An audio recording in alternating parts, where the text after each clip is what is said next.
ક્યારેય વિચાર્યું છે કે શિક્ષણ પુસ્તકો અને ક્લાસરૂમની 4 દિવાલોની બહાર કેવું હોઈ શકે? આજે આપણે કોઈની હાથથી લખેલી નોટ્સમાંથી એક એવી શૈક્ષણિક ફિલોસોફીને સમજવાના છીએ જે માને છે કે કુદરત પોતે જ સૌથી મોટી શિક્ષક છે. આ જુઓ, આ છે એ હસ્તલિખિત નોંધો જે પ્રકૃતિવાદ નામના શૈક્ષણિક દર્શનની આખી રૂપરેખા આપે છે. તો ચાલો સાથે મળીને આ જૂની વિચારધારાના પાના ઉથલાવીએ અને જોઈએ કે એ આજના શિક્ષણ વિશે આપણને શું નવું શીખવી શકે છે. આપણી આ સફરમાં આપણે સ્ટેપ બાય સ્ટેપ આગળ વધીશું. પહેલાં સમજીશું કે પ્રકૃતિવાદ શું છે, પછી તેની લાક્ષણિકતાઓ, તેના હેતુઓ, અભ્યાસક્રમ, ભણાવવાની પદ્ધતિઓ અને છેલ્લે શિક્ષકની ભૂમિકા વિશે વાત કરીશું. તો સૌથી પહેલો અને મૂળભૂત સવાલ, આખરે આ પ્રકૃતિવાદ છે શું? ચલો તેની એકદમ સરળ વ્યાખ્યાથી શરૂઆત કરીએ.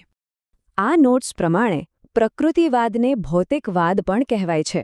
અને હા, તે આદર્શવાદનો સખત વિરોધી છે. એટલે કે તે ઈશ્વર કે કોઈ બીજી દુનિયાની શક્તિના અસ્તિત્વને માનતો નથી.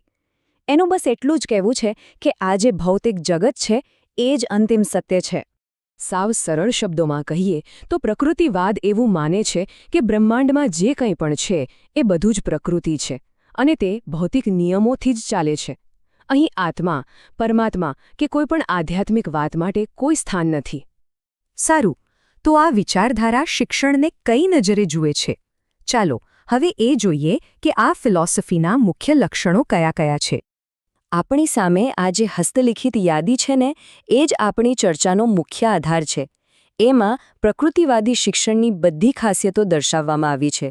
ચાલો એને એક પછી એક વિગતવાર સમજીએ. તો જુઓ, આ ફિલોસોફી મુજબ પ્રકૃતિ જ બધું છે. એટલે જ તે પુસ્તકીય જ્ઞાનને બદલે બાળકની સ્વતંત્રતા અને ઇન્દ્રિયો એટલે કે જોઈને, સાંભળીને, સ્પર્શીને શીખવા પર ભાર મૂકે છે. અને હા, આમાં એક બહુ જ રસપ્રદ કોન્સેપ્ટ છે, નિષેધાત્મક શિક્ષણ. એનો મતલબ એ કે બાળકને ભૂલ કરવા દો અને તેના પરિણામમાંથી શીખવા દો. જેમ કે કોઈના કહેવાથી નહીં પણ આગને અડવાથી હાથ દાજે છે એ અનુભવથી શીખવું. આવા સિદ્ધાંતો સાથે પ્રકૃતિવાદી શિક્ષણનો અંતિમ ધ્યેય શું છે? મતલબ કે એ કેવા પ્રકારનો માણસ બનાવવા માંગે છે? જો આ નોટ્સમાં જ શિક્ષણના હેતુઓ નામના વિભાગમાં આ ફિલોસોફીના મુખ્ય લક્ષ્યો એકદમ સ્પષ્ટ રીતે લખેલા છે. પ્રકૃતિવાદી શિક્ષણના મુખ્ય ધ્યેયો છે: 1.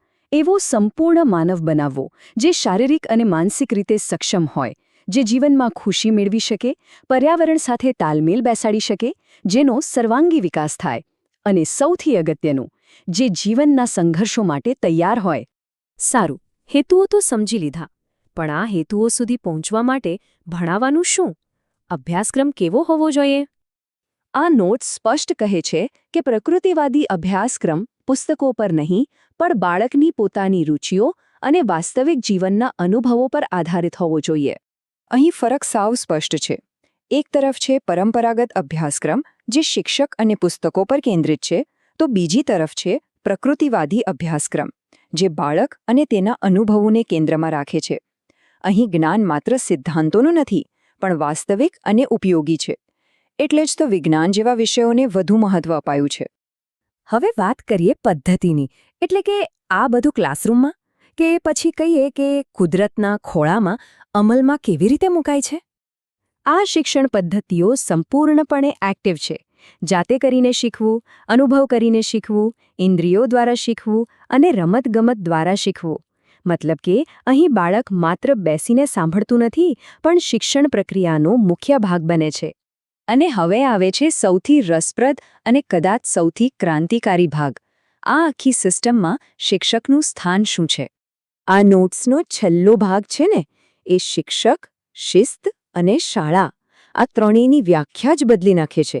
અહીં શિક્ષક જ્ઞાનનો મુખ્ય સ્ત્રોત નથી પણ કંઈક બીજું જ છે. આ એક વાક્ય જ બધું કહી દે છે, ખરું ને? શિક્ષકનું કામ જ્ઞાન ઠોકી બેસાડવાનું નથી.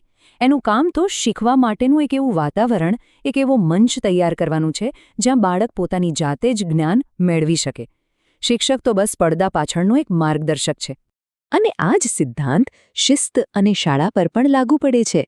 અહીં શિસ્ત કોઈ ઠોકી બેસાડતું નથી પણ ભૂલોના કુદરતી પરિણામોમાંથી જ જન્મે છે. અને સૌથી સારી શાળા કઈ? કોઈ 4 દિવાલોવાળી ઇમારત નહીં પણ ખુલ્લી પ્રકૃતિ પોતે જ. તો આ હસ્તલિખિત નોંધોએ આપણને પ્રકૃતિવાદની એક અદ્ભુત દુનિયા બતાવી. પણ અંતે એક સવાલ થાય છે. આજના ડિજિટલ યુગમાં જ્યાં માહિતીનો ભંડાર આપણી આંગળીના ટેરવે છે, ત્યારે શું આપણને ખરેખર કોઈ જ્ઞાન આપનારની જરૂર છે? કે પછી એક એવા માર્ગદર્શકની જે આપણને શીખવાનો સાચો રસ્તો બતાવે? આ જૂની વિચારધારા કદાચ આજ માટે જ સૌથી વધુ સુસંગત છે. આ વિશે શું માનો છો?